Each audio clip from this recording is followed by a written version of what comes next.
everyone, welcome back to the show. I'm Jenny, and as always, I'm here with Mark, our resident tech guru. Hey Jenny, always excited to be here. And today, we've got something pretty interesting to dive into. AI-powered security in hospitals. It is a thing. AI in hospitals? It does feel like we are moving quickly into the future. I mean, we're not talking robot doctors yet, but this is about using AI to make hospitals safer, right? Exactly. We're talking about a company called RAD, which is a subsidiary of AITX. They're deploying these security solutions that are, well, pretty impressive. Okay, so what are we actually talking about? Paint me a picture here. Are we talking about RoboCops patrolling the hallways? Haha, not quite RoboCop, although that would be something. Think more along the lines of smart security towers. They call them Rio 360 towers. They're like these stationary posts with cameras and sensors, all powered by AI. Okay, RIO 360. Got it. So they're like super-powered security cameras? Superpowered is a good way to put it.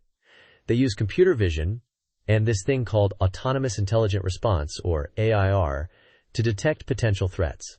It can identify things like unauthorized individuals, suspicious packages, even someone loitering where they shouldn't be. So it's not just recording, it's actually time analyzing what's happening in real time. Precisely. And that's the key. It's proactive, not just reactive.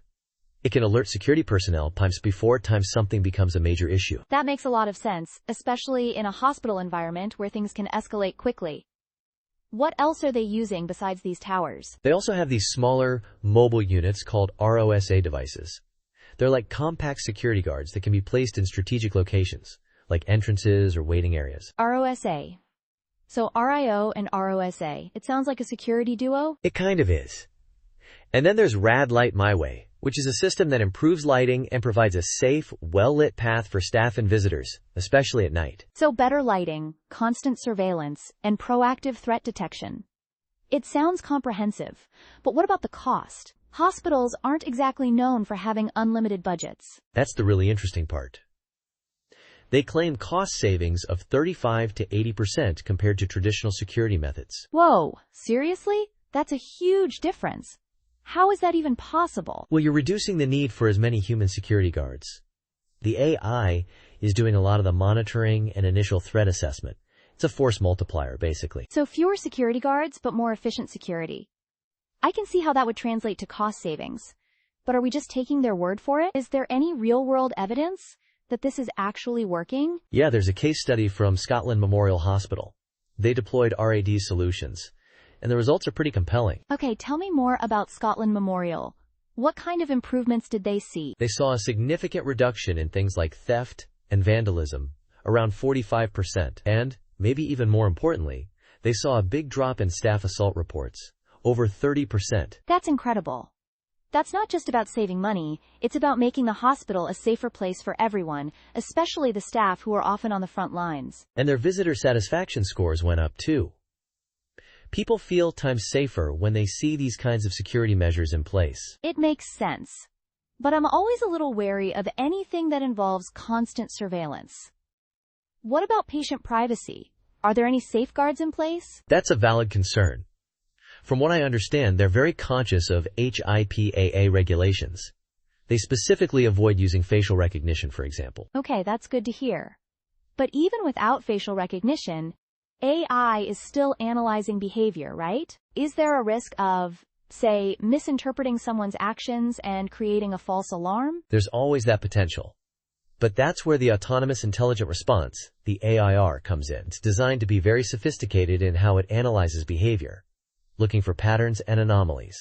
It is always improving, too. So it's learning and adapting all the time. It sounds like RAD is really pushing the boundaries of what's possible with security technology. They are. And they're expanding, too. They're working with more and more hospitals. And they're even looking at integrating their systems with electronic health record systems, like Epic. Wow. Integrating with EHRs, that opens up a whole new level of possibilities. Imagine the security system being aware of a patient's medical history and being able to respond accordingly. It's pretty mind-blowing. I mean, think about it. It could potentially help identify patients at risk of self-harm or alert staff to potential medical emergencies based on behavioral cues. It is. It's also a little bit unsettling. I mean, the more data these systems have, the more powerful they become, but also the more potential there is for things to go wrong. Definitely. It's a balance. It's about using this technology responsibly and ethically, making sure there are checks and balances in place. Well, it's a fascinating topic, and it sounds like RAD is at the forefront of this. It'll be interesting to see how this evolves in the coming years. Absolutely. Thanks for breaking this down with me, Jenny. AI in healthcare is a really fast-growing field with lots of changes. Always a pleasure, Mark. And thanks to all of you for listening. We'll be back next week with more explorations into the world of technology.